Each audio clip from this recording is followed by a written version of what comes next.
Now Catherine is here. We can start our meeting. Good morning, everyone, to our Agricultural Rural Affairs Committee for March 7, 2024. It's a beautiful day in the forecast. Hopefully we can get you out as soon as we can for a beautiful afternoon. Maybe you can hit the patio or something in our community. So, I would like to begin by acknowledging that this meeting is being held on an unceded Anishinaabe-Algonquin territory. The peoples of the Anishinaabe-Algonquin Nation have lived in this territory for millennia. Their culture and presence have nurtured and continue to nurture this land. I'd like to ask Kelly to do a roll call, please. Councillor Brown? Here. Councillor Kitts? Councillor Luloff? Present. Vice Chair Kelly? Also present. Chair, you have quorum. Thank you, Kelly. This is a public meeting to consider the proposed comprehensive official plan and zoning bylaw amendments listed as item 6.1 on today's agenda. For the item just mentioned, only those who made oral submissions today or written submissions before the amendments are adopted may appeal the matter to the Ontario Land Tribunal if Council does not adopt an amendment within 90 days of receipt of the application for a zoning bylaw amendment and 120 days for an official plan amendment. To submit written comments on these amendments prior to their consideration by the City Council on April 3rd, 2024, please email or call the committee or council coordinator. Number 2, we have a declaration of interest. Seeing none, thank you. 3.1, Iraq minutes 10, Thursday, February 1st, 2024. Is it carried? Carried. Thank you. We have a response for inquiry, and this is just to acknowledge 4.1 Iraq 2023-02 for rural transit inquiry. No questions today, Chair. Thank you. Thank you. Number 5, 5.1, improving road safety in rural area. We have a presentation. We're going to hold that one so we can deal with 6.1 and then we come back. I see we have a full house from staff here today, so we can give them enough time to go through the presentation and question and answer. Thank you very much. 6.1, planning real estate economy development. We have a development review legacy files official plan amendment. And this is citywide. We have our city staff here, Michael Borton. He's a planner and he's in the audience today. We have 4 delegation before we go to question or anything. There will be no presentation, but we're going to start with the delegation. We have first delegation is Eric Bays. He's from Stantec, and I think he's in support of the file. So if thank you very much, Eric. I just want to make sure we have you on record. Our second delegation will be Denise Frigon, and I think she's online.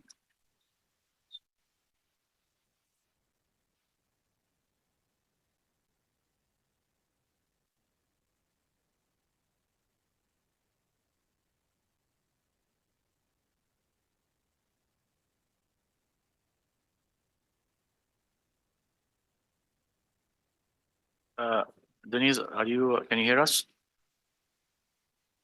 If you can unmute yourself right now.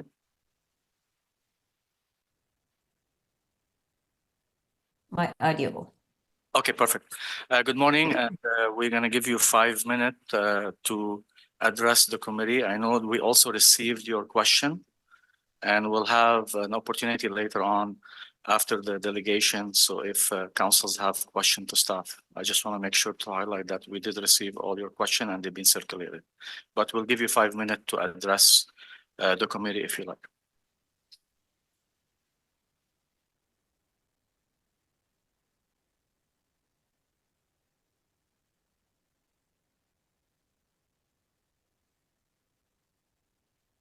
Do you like to address the committee? Denise, we can't hear you. Am I the first one? Yes. I am the first one. I thought I was the second one. You had a delegation before me. Actually, you are the second one, but the first delegation, they just want to be here to be on the record, so they have nothing to add. Oh, okay. So you have I just want to introduce, go ahead. you have 5 minutes if you like to address the committee. Sure, it'll be short and sweet. My name is Denise Brigon, representing Orleans Village, an area community group. So we're seeking to understand the city's new OP amendment process, and we want to know what it entails and what exactly is council voting for. So my first question would be, if the city council approves the committee's development review legacy file OP amendment recommendations for 481 Tullamore Street, with or without revisions, could the zoning bylaw be further amended to reflect other parameters when the development application is brought forward to the city for approval? For example, height allowance, setbacks, and road designation. So that would be the first question. I'm not sure if you heard me at the beginning. We will not have questions and answer, but we did receive your question. I circulate them to our city staff and to the council member of the committee. And during our question, after we hear all the delegation, some of the council member here, they might ask those questions for you, but time we don't during delegation we don't have question and answer. Sorry about that. Okay, so those I only have 2 questions. Okay. And I don't need the 5 minutes, but you want me to intervene at another time? No, we just you can Okay. just online you can hear some the council, they might ask those questions further into the presentation. So I just like you to be online, but we like to thank you for sending those questions and being part of our delegation this morning. Thank you. Thank you, Denise. And we also have Miguel Tremblay. I think he's also on support of the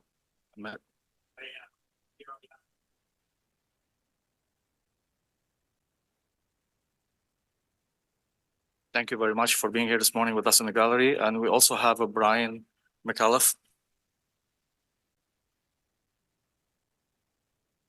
And I think he's also on the support. He's probably wanted his name on the record. So unless we're going to see if he's online. Okay.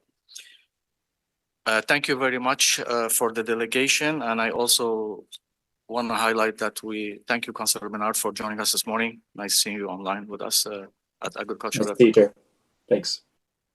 And I see there is a hand up by Councilor Rulaf. We're going to question the staff right now. So Councilor Rulaf, go ahead. Yeah, let's. I'll be brief here and fair to Denise, who's still online, and I'll ask her 2 questions to staff, if that's all right with the committee. Wonderful, thank you. Denise's first question to staff is: if City Council approves the committee's development review legacy file OP amendment recommendations for 481 Tullamore Street with or without revisions, could the zoning bylaw be further amended to reflect other parameters when the development application is brought forward to the city for approval, for example, height allowance, setbacks, and road designation? So thank you very much, Councilor Rulaf, and I we're happy to answer those questions. I asked Michael Bolton, he's from city staff, he's on the planner on the file, and he's with us in the gallery, and then we can address the question for him to answer your question. So thank you very much, Mr. Bolton. Go ahead. Thanks, Chair. Thank you very much, Mr. Chair. Specific to 481 Tullamore Street, it should be understood that the zoning is already in place and has been for some time. This application specific to Tullamore Street is putting back in place the policy that existed beforehand, before the adoption of the new official plan, to allow minimum lot size of 0.3 hectares. That's the policy that we are bringing in or recommending. The zoning already exists. So There is no intent to change the zoning whatsoever for Tullamore. It's in place. The developer is content. We've been dealing with, or our colleagues in the Rural Development Review team have been dealing with the applicants for years on this. So there's no intent to rezone. Theoretically, in answer to the question, any applicant can propose to amend the zoning on their property at any time. And city staff will review it, as long as it complies with the policies and other aspects that we consider under our review, we will review it. Thank you, Mr. Boughton. Crisp and clear as usual. Very much appreciate your responses. I suppose the only thing left for this one question would be, is this zoning going to be reconsidered as part of the comprehensive zoning review that's ongoing to bring things in line with the new official plan?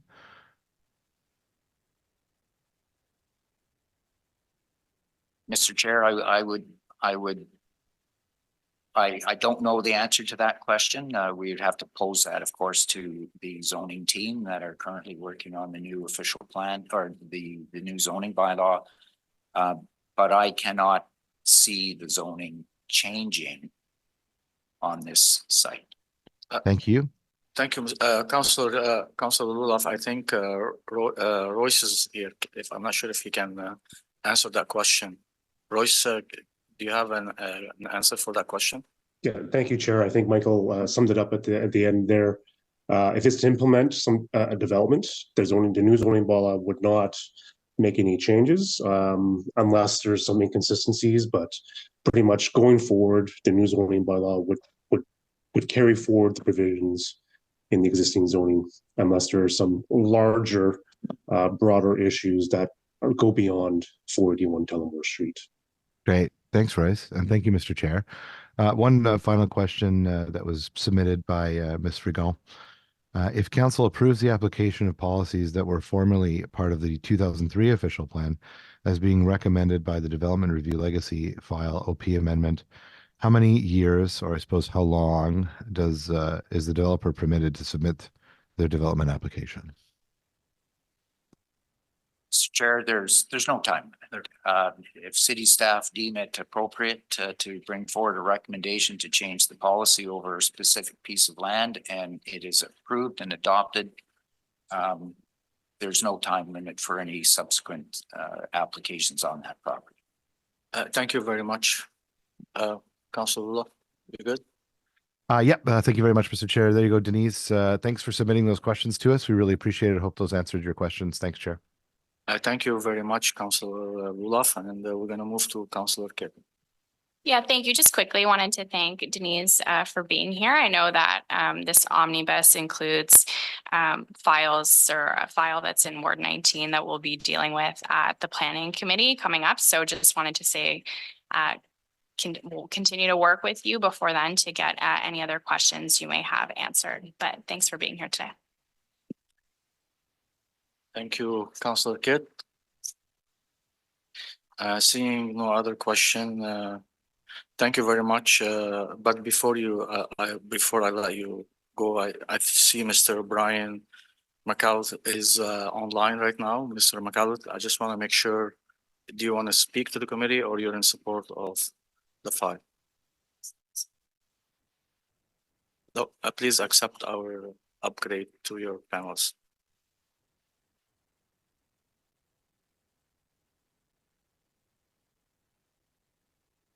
You can unmute yourself now. Hello, good morning. Sorry, I was a little bit late. Yeah, so just wanted to ask or give some thoughts on the LaMarche Avenue in Councillor Kitz's ward. I was just curious, like, I guess there's a whole history with this application from Lipin. But I guess my kind of question is that just for others, councillors to consider on this matter to granting the zoning amendment, is that this this particular lot has been split into three, and I guess we're talking only about the lot that's furthest from Innes Road.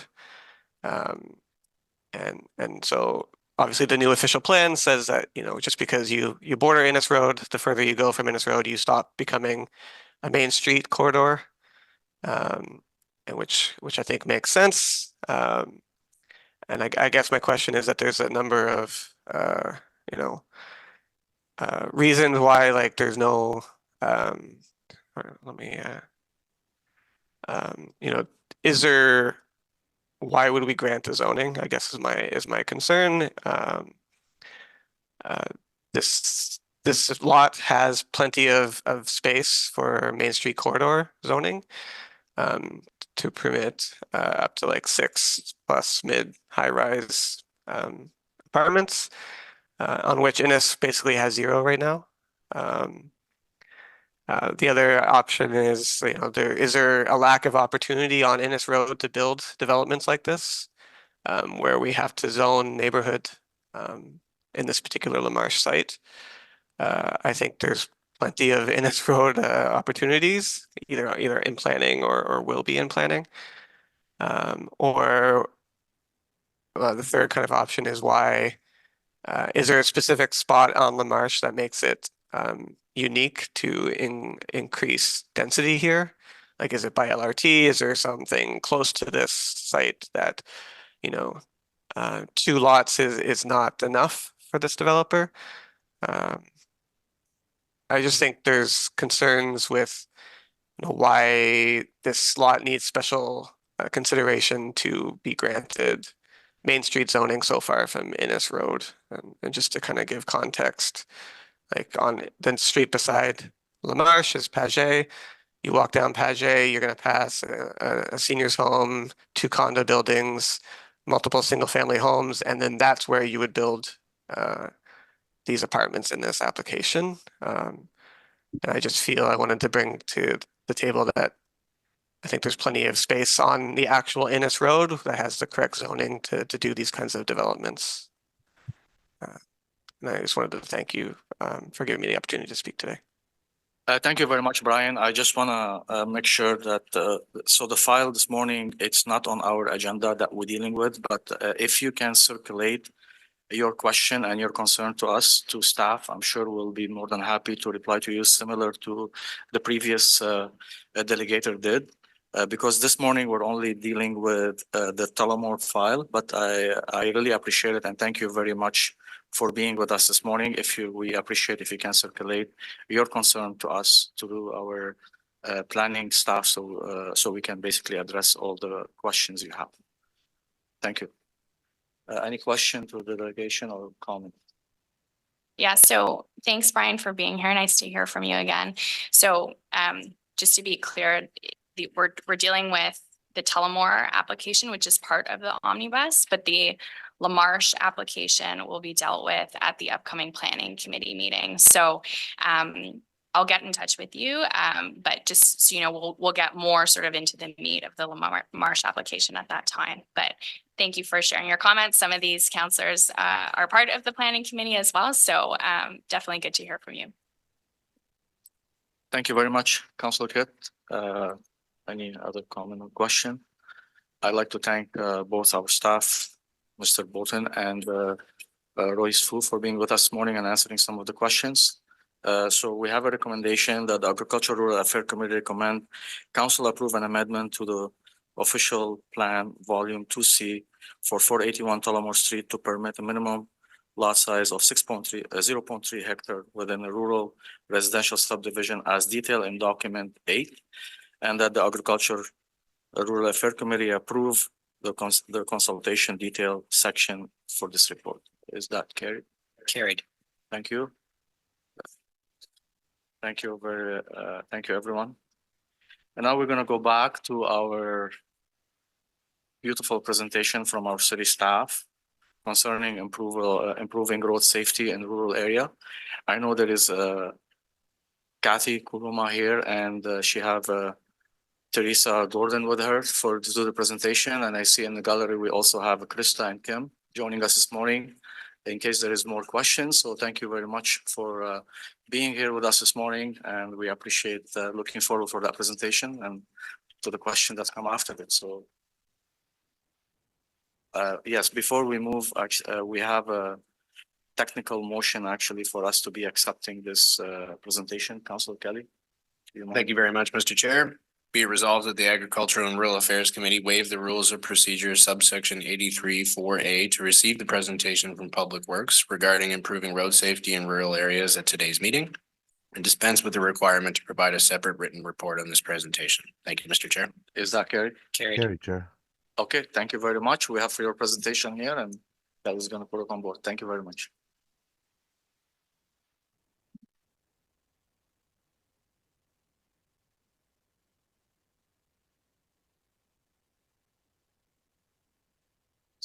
Good morning.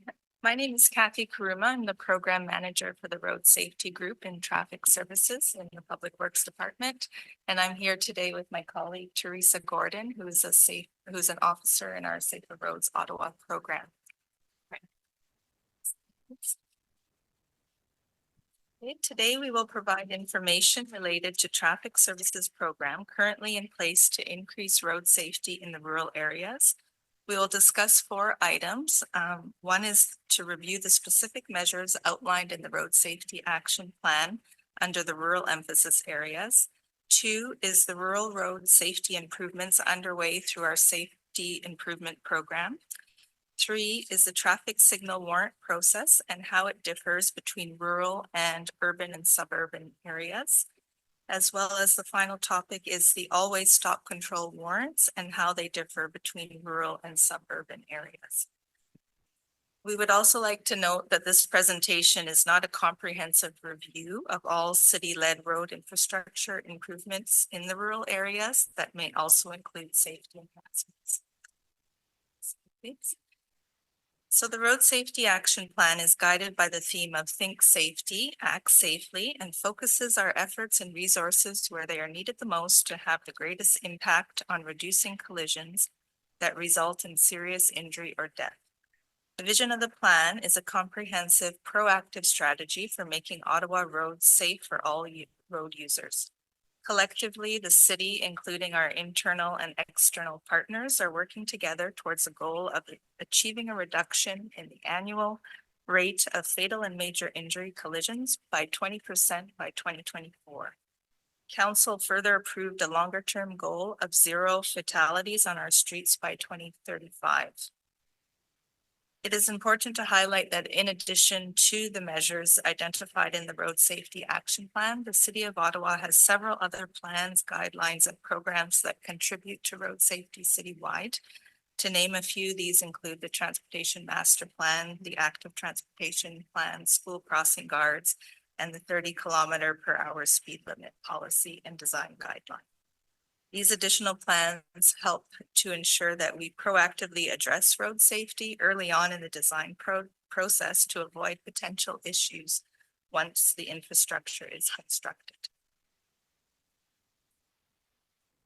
So the Road Safety Action Plan is based on the Safe Systems approach, and the principles of the Safe Systems approach are human life and health are prioritized.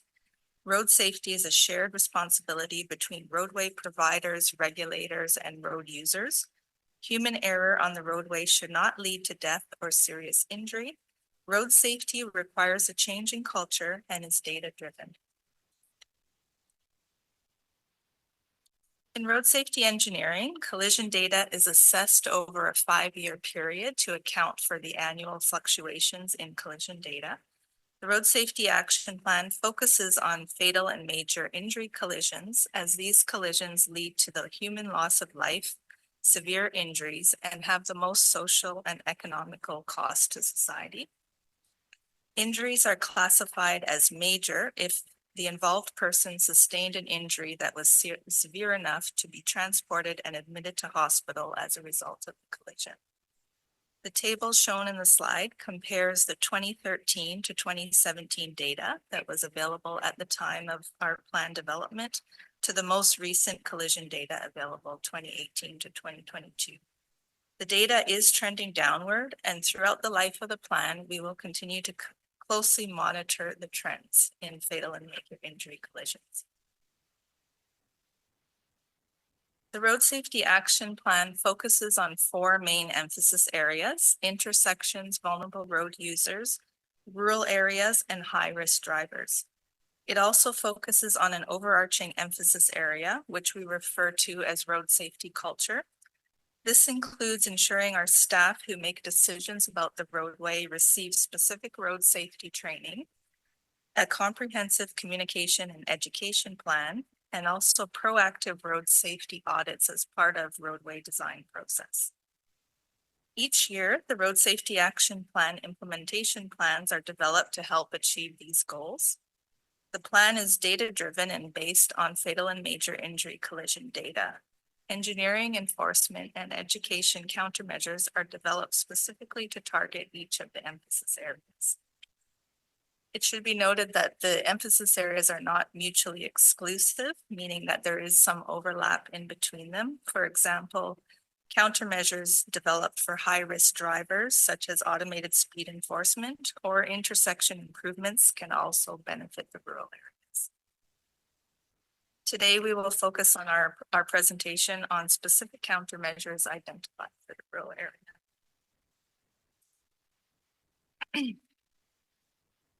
So in terms of data, more fatal collisions happen on Ottawa rural roads than anywhere else in the city.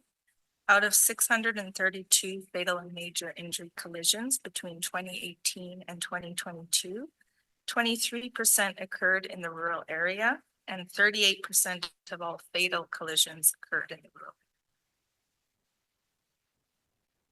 area. In terms of funding for the Road Safety Action Plan, all of the net automated speed enforcement revenue is allocated to a road safety reserve fund. This funding is used towards the implementation of all the initiatives in the Road Safety Action Plan. The 2024 Road Safety Action Plan program budget is $20.5 million.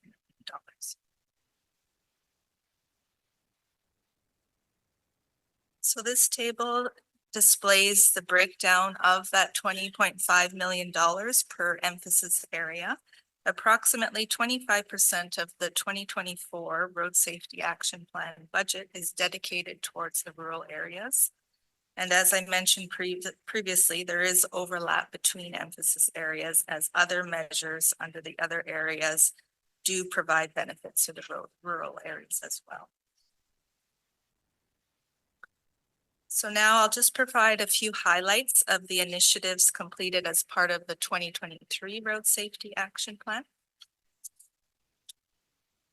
So in 2023, the engineering initiatives included completion of geometric modifications at the intersection of Victoria and Cartwright, the implementation of safety edges along 6 rural corridors, and safety edges help to address the loss of vehicle control along rural roads due to edge drop-off incidents. The upgrading of rural gravel shoulders along 12 corridors, approximately 22 linear kilometers. Enhanced signage and pavement marking at 10 rural stop locations, and the identification of 2 rural curves for signage enhancements to be completed this spring. So Sorry, I will pass it over to Teresa to speak to our education countermeasures. So as mentioned, the RSNAP emphasis areas are not mutually exclusive, and there is some overlap between them. Other emphasis areas, such as initiatives listed under high-risk drivers and vulnerable road users, are applicable to rural areas. Focusing on the emphasis area of high-risk driving, we are looking at distracted driving, which we have a file that we lead in rural area of Drop It and Drive, in which we go into schools and interact with students, having interactive sessions, as well as videos that play that shows the consequences of distracted driving. We went into St. Mark High School, in which we reached 183 students of just grade 10, which this program focuses on grade 9s to 12. We try to go into schools during Teen Driver Safety Week, which occurs in October. We also have Leave the Phone Alone, which we partner with Ottawa Police Services, in which we go into schools as well to visit students and interact with staff as well to distribute promotional items such as fact sheets and posters. We went into Osgood Township High School, in which we reached approximately 75 students. Next slide, please. We have vulnerable road users here, which we supported approximately 10 community outreach events in the rural areas. This included the Metcalf Fair, Osgood Block Party, as well as we distributed some safety gear with OPH and also just with the requests from residents as well. We have a month-long awareness campaign named Be Safe, Be Seen, in which where the days get shorter to keep safe, to make sure drivers need to be extra cautious. As cyclists and pedestrians, we can help them by making themselves a bit more visible by distributing gear. We try to do this by partnering with fire stations. As you can see, fire stations participated, in which we handed out 75 red lights, 75 white lights, 50 slack bands, 25 anchor straps, and 50 pedestrian lights. These were all distributed per fire station, in which residents can go into each fire station posted by certain time slots. We also have Slow Down for a Sign campaign, in which we have take the attention of drivers to slow down during certain residential areas. And we distributed approximately 200 signs in just the rural areas. This was requested by the consular offices, but also by residents as well. Thank you. So now I will provide specific rural engineering enforcement and education initiatives planned as part of the 2024 RSAP implementation plan. So as part of this year's plan, engineering measures include allocating additional funding for the geometric modifications at one rural skewed intersection, which is the intersection of Dunrobin and Constance Bay Road, which is currently underway. Funding for functional and detailed design of two additional skewed intersections at Leitrim Road and Russell Road and Canyon Smith Drive at Fitzroy Street.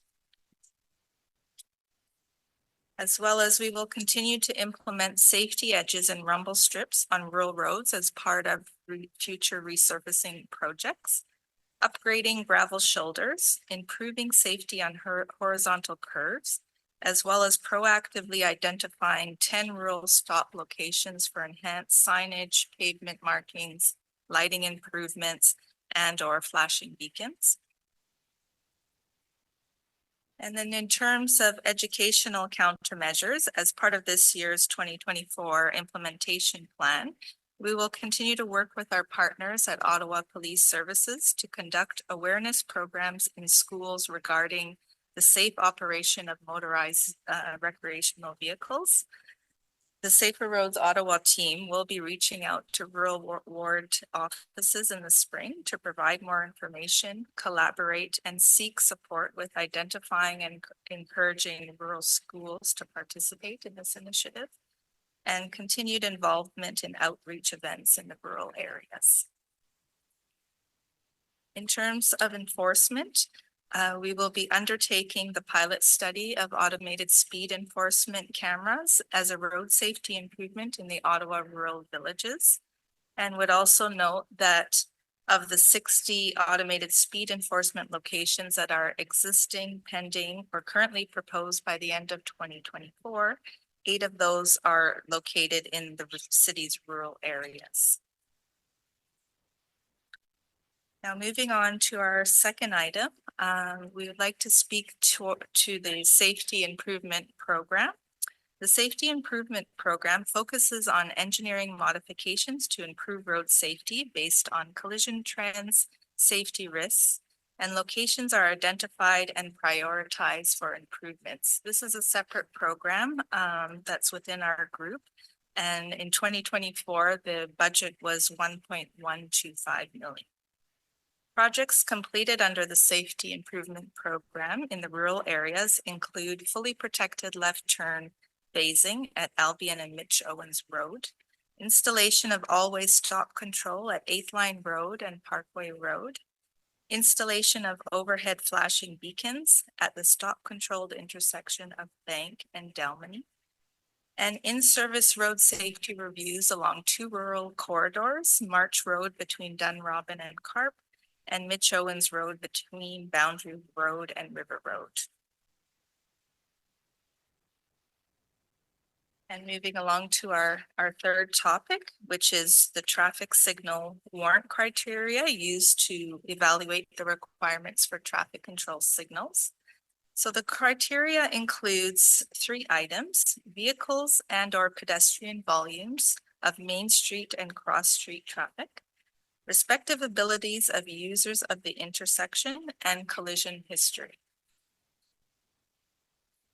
For intersection pedestrian signals, the warrant criteria considers the number and type of pedestrians, including children and seniors crossing the street, traffic volumes on the roadway, and the time that pedestrians must wait for an appropriate gap in traffic on the roadway before starting their crossing. So the criteria takes into consideration traffic volumes for the heaviest 8th hour of an average day. For each of the volume criteria, there is a lower threshold for the rural areas as shown in the table. Then warranted traffic signals are typically funded through our new traffic control devices program. In 2024, the new traffic control devices program budget is approximately 2.685 million. Typically, project costs are 120,000 for functional design studies, 350,000 for detailed design studies, and up to, greater than $2 million for construction costs.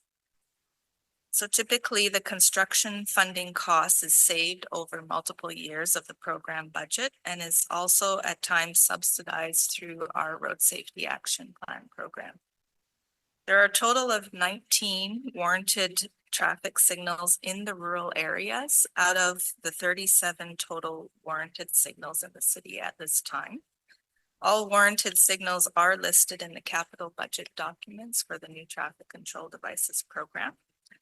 And the warranted locations in the rural area represent approximately 51% out of all locations across the city.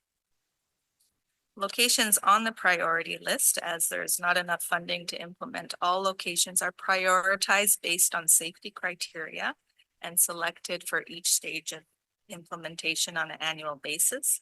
It's typically a 2 to 3 year process to go through functional design, preliminary design, detailed design, up to construction.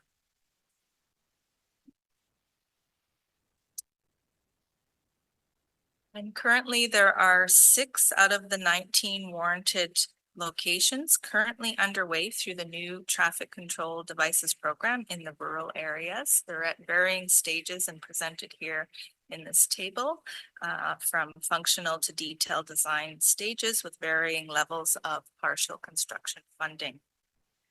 As mentioned, all of these signals are funded through the new traffic control devices program.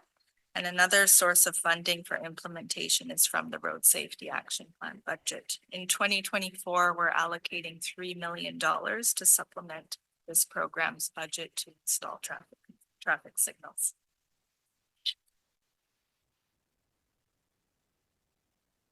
And then moving on to all-way stop controls. So the all-way stop control criteria is based on average cross, let me say that again. All-way stop control is based on traffic averaged across the heaviest 8 hour period between 7 a.m. and 6 p.m. The warrants can be met by satisfying one of 3 thresholds. So the first is the volume threshold. Arterial intersections have lower volume thresholds in the rural areas compared to urban areas. The criteria is the same for local and collector intersections in both urban and rural areas. The local collector intersection criteria is less restrictive than those for the arterial intersections. The other threshold is collision patterns. Collision history of an average of 3 collisions per year over 3 years involving angle or turning movement collision types. And the third criteria is sight lines, which intersection stopping sight distance relative to operating speeds are also considered for each location. Taking a closer look at the volume thresholds, as mentioned, arterial intersections have lower volume thresholds in the rural areas when compared to urban areas.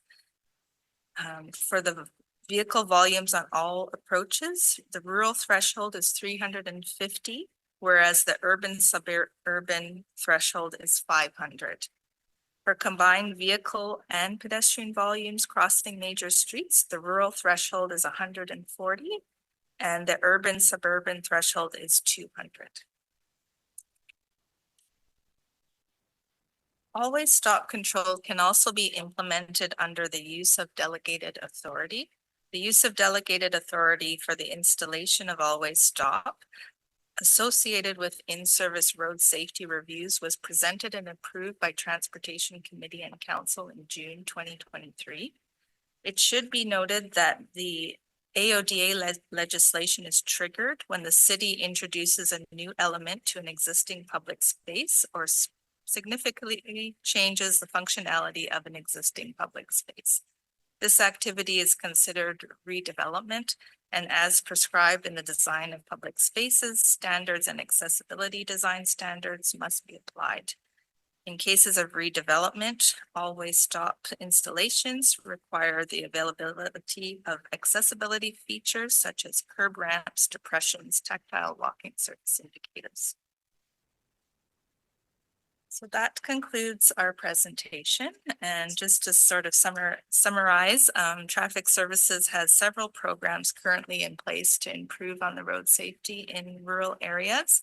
This includes initiatives under the Road Safety Action Plan, the Safety Improvement Program, the installation of warranted traffic control signals, pedestrian signals, and always stops. Requests for warrant reviews can be directed to the Traffic Services Group. And we thank you for your time and your continued support for road safety initiatives and programs.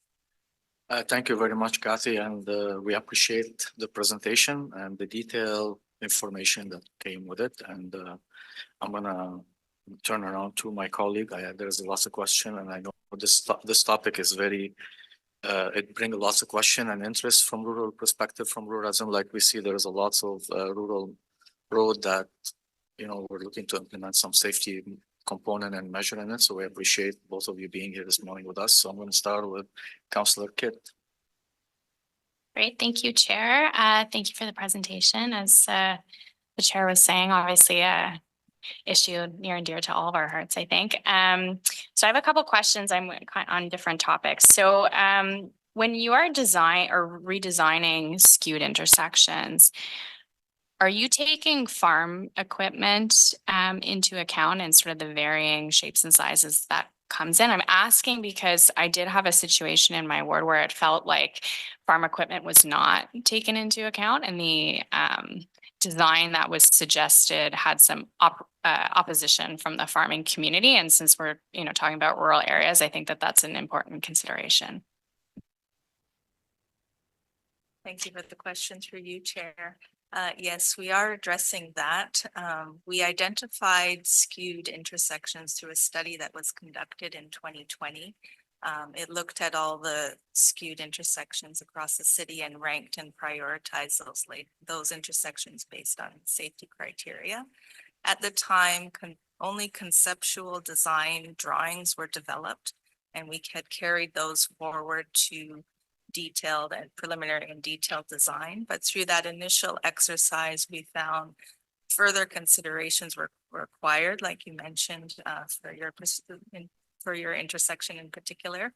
So now we've added in this year's plan another step, which is a functional design study for those skewed intersections that are identified. And through that study, a more in-depth review of the requirements in the neighboring areas. And it will also include a public consultation component where hopefully we would catch those types of issues early on before proceeding to the next stage of detailed design. Great, that's wonderful. Glad to hear about those changes. I think that's really positive. Thank you. When you were showing, there's different thresholds for always stop control, rural versus urban. But for warranted pedestrian crossings, there's no delineation, right? It's a citywide criteria. Thank you for the question through you, Chair. That's correct. There's no difference for the intersection pedestrian signals.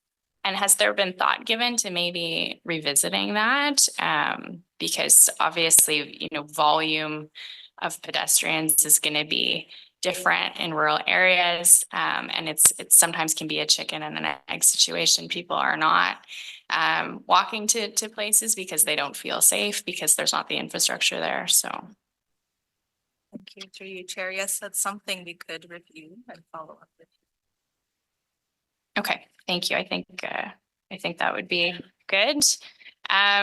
We know that Ottawa Police is transitioning to a district model, which I think a lot of us are happy about because might mean more enforcement in rural areas, which we historically have not seen. So have you had conversations with Ottawa Police about how that may impact or enhance road safety in rural areas?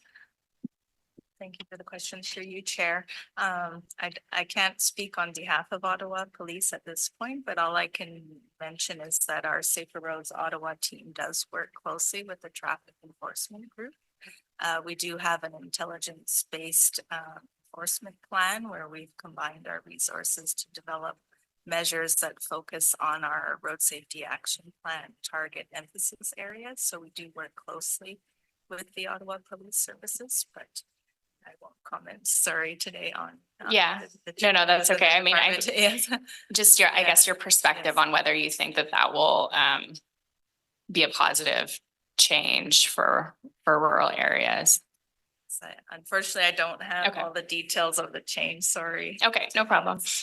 My last question, for the educational initiatives that you mentioned, are there sort of like KPIs associated to them? I'm wondering if you're collecting data around, reduction of incidents for the initiatives that you're bringing forward, sort of coming from a continuous improvement return on investment perspective. Are you always sort of measuring if the initiatives are sort of yielding the results you're looking for? For the question through you, Chair. Yes, it is difficult to measure directly the impacts of our educational programs, but we do feel there are benefits to reaching out to the communities.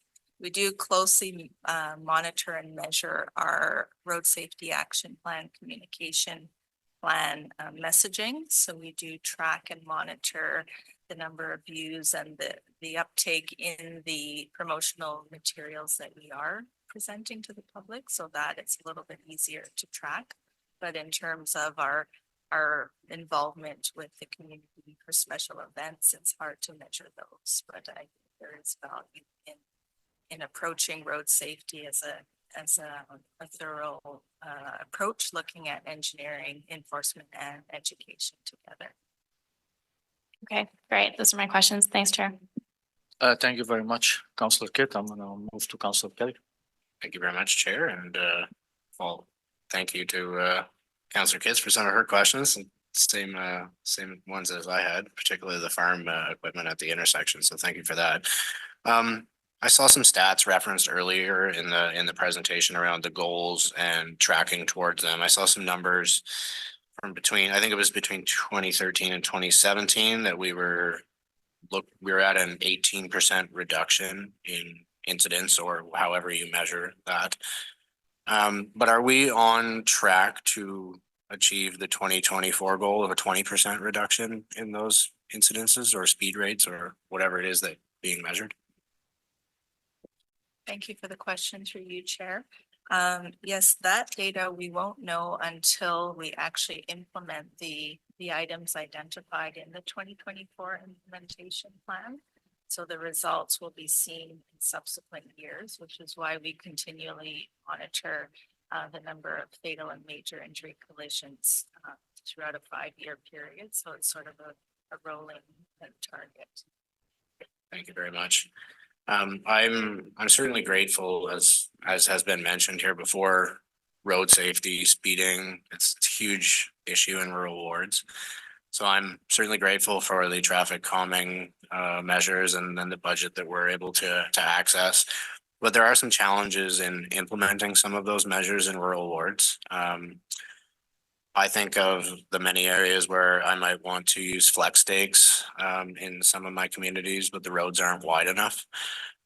Is there any opportunity to add mechanisms to that we could use? For instance, if we were to use out of our TTC budget, whatever it would cost to pave a section of the shoulder to make the road wide enough for for flex stakes, would that be something that we could use our TTC budget for? And would the city be open to that?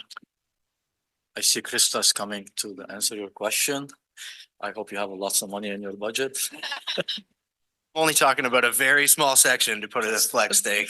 Just Krista. Go. Thank you. Through you, Chair. Yes, there is the ability in rural areas to make some shoulder modifications to accommodate signage through the temporary traffic calming program. And I would be able to do that out of the Ward 5 traffic calming measures budget. Correct. Okay, thank you. That's exciting. Couple other issues that come across my desk regularly, given the geography of rural wards. Certainly some wards in my, or some roads in my ward that are very hilly. I've got calls from parents concerned about the speeds at which cars are going by when their kids are getting on the bus. And I think this goes back to the warrant criteria issue again, where I've called, city's gone out, doesn't meet their criteria for sight lines. Couple months go by, I end up getting a call from the same parents saying, can you please reconsider? I've had another close call. And then I drive around other areas of my ward. I see some of these school bus signs that have obviously been there for years and years and years. They're half covered up by trees. I don't even know if there's kids in this community anymore getting on the bus. Are those tracked? Like, do we know in Ward 5 how many of those signs are out there, where they are, and is there an opportunity to redistribute them if we are able to see that they're no longer useful in a particular community or on a particular road? Thank you for the question through you, Chair. Absolutely. We'd be happy to work with you on that. And we'd be happy to adjust some of the sign placements as well. Fantastic. I'm loving these answers. Thank you for putting this on the, overhead flashing beacons. There's several in my ward. I know one came about after a fatal collision many years ago. I've gotten calls again from families on roads where there's a lot of hills and there's not an intersection there, but there's driveways on either side of the hill, and they feel like they're taking their life in their hands pulling in and out of their driveway. Do the overhead flashing beacons, do they have to be at intersections? Yes, Okay. yes, they do. Would there be an opportunity to review that as well? Or would other solutions be more I think other applicable? solutions might be more applicable. The flashing beacons are intended mostly at always stop control locations. There are applications in terms of warning signs, in terms of approaching curves, that we do install flashing beacons on the sign that indicates there's a curve ahead. But in terms of driveways, it's not an application that we use. It's definitely if there's a location you'd like us to. Thank you very much. Thank you, Chair. Thank you very much, Councillor Kelly, and we're gonna move to Councillor Brown. Thank you very much, Chair, and thank you very much for the presentation, Teresa, Kathy, very informative. My first question, I'll start with two of the statistics that you provided. One of them is that there are 19 warranted locations on the list, which represent approximately 51% of identified projects that could move forward. All of those are in the rural area. So it seems like we always have more projects than dollars. and that certainly leads to a delay. Do we know how long on average a project might be sitting on this list after staff have identified that it meets the rural criteria to be included? Thank you for the question through you, Chair. I don't know that at this time, but it's definitely something we can follow up with. We are able to identify when the location met traffic signal warrants. Thank you very much. And I recognize that those are living documents, living lists. They do adjust if a higher warranted location comes online. The one concern that I have is it's clear that there are some dangerous intersections and dangerous roadways in rural Ottawa. And if we had the money, we could move forward with them all. And I know that I don't have access to a bank that I can withdraw those funds from. So trying to expedite these warranted locations that meet these criteria, it's always important. For the 2024 budget process, Councillor Luloff put forward a motion that passed council to allocate additional ASC dollars to traffic intersections. Will that help in a material way to move some of these projects from the design phase to implementation and construction? Thank you. Through you, Chair. Yes, allocation of funding through the Road Safety Action Plan and revenue from the automated speed enforcement has helped to advance some of the new traffic control devices programs that are on the list of outstanding warranted locations. And as we expand the program and the available funding increases over the next few years, there is more opportunity to tackle the list. Thank you very much, Krista. And historically, is the list growing faster than the dollars, or do we see those projects by number shrink each year? Thank you for the question through you, Chair. I would say the construction costs have increased for locations. So we're seeing higher costs in terms of implementing traffic control signals, as well as now we are adding in considerations to vulnerable road users and protected intersections. So the cost per location has increased significantly. All right, thank you very much. And I guess my last theme to my questions here, Richmond and Manotick villages are the fastest growing villages in the city of Ottawa.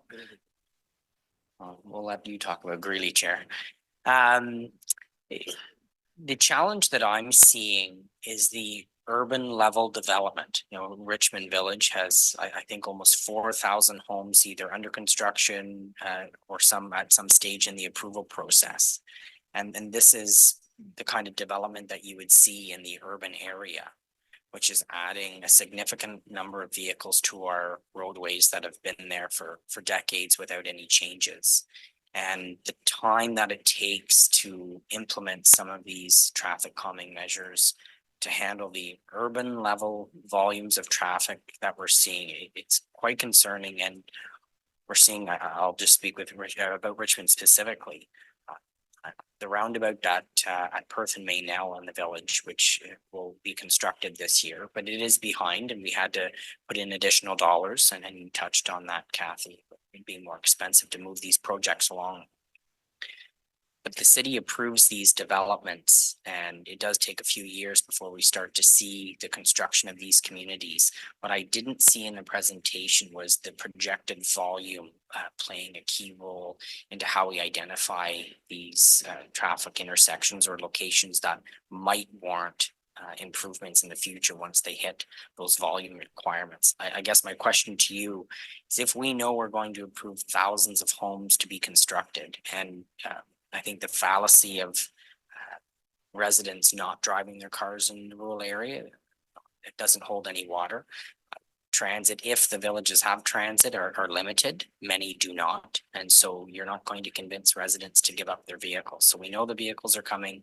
We know that's a way of rural living. That's not going to change no matter how much city planners may wish it to. But I want to know, are we going to start using projected volumes to move these locations onto the list sooner, instead of waiting for them to meet the requirements after all of the homes are in, and then potentially waiting years to see those construction projects roll out?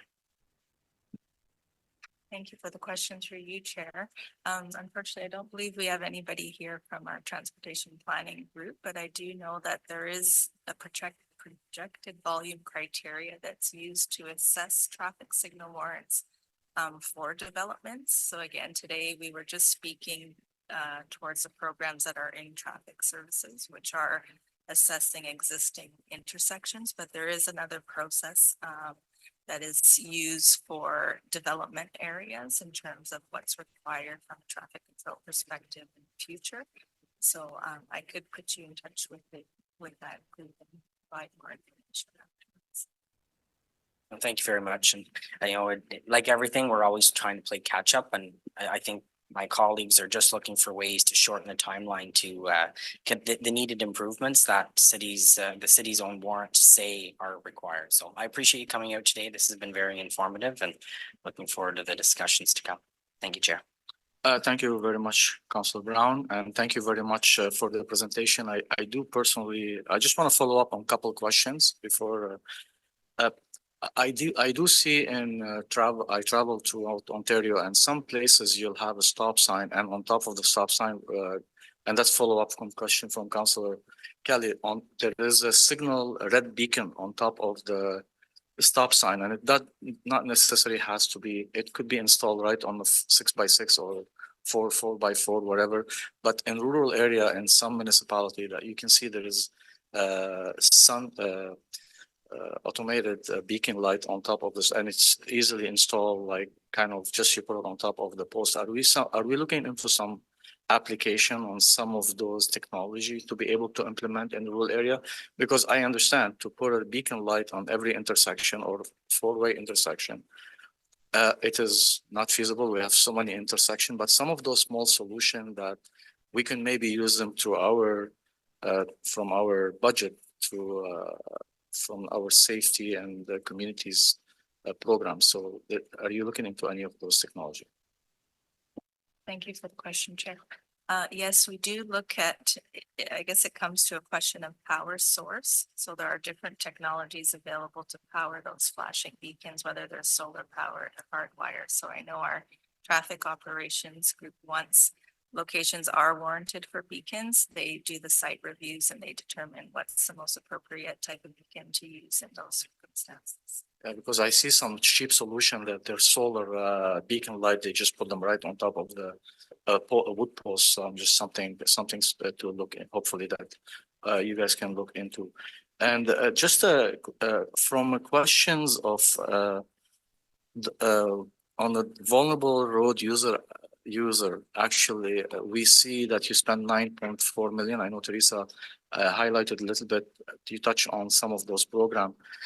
What else we use from that 9.4 million other than we do like community outreach, and we do some slow down for ice signs, and I know that we've done so many other programs. Did any of that money goes to construction, or this is just strictly education? Thank you for the question. No, the majority of that funding is going towards construction. So under the vulnerable road users, that includes pedestrians, cyclists, and motorcyclists. And this year we are putting the funding towards construction. For example, one of the intersections is Laurier and Elgin. The protected intersection will be implemented this year through the Road Safety Action Plan.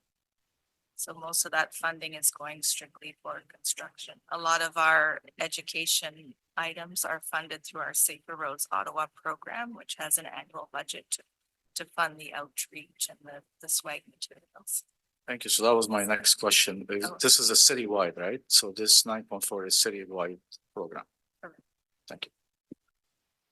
Well, I just want to thank you both and Krista for being here to answer all the questions. You can see the councillors are very interested in, of course, the safety of our community. And every time in the rural area, we fix one intersection, another two pops up that they need modification from the traffic. And it's, of course, the increase of people want to live in the rural area and coming to our rural area. So it's becoming often more dangerous than any other than the city, especially on high road speeds, 80 kilometers and up. And we appreciate all the work that you guys do. And I know that we have more intersection that we have money to be able to spend on. And that's why this council is really interested to see how we can work with city staff and our budget to making sure that some of those requirements that come from the community and the safety of our resident is met. So thank you very much for being here with us this morning.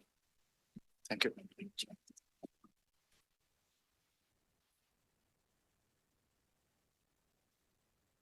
And we're gonna go back to our agenda.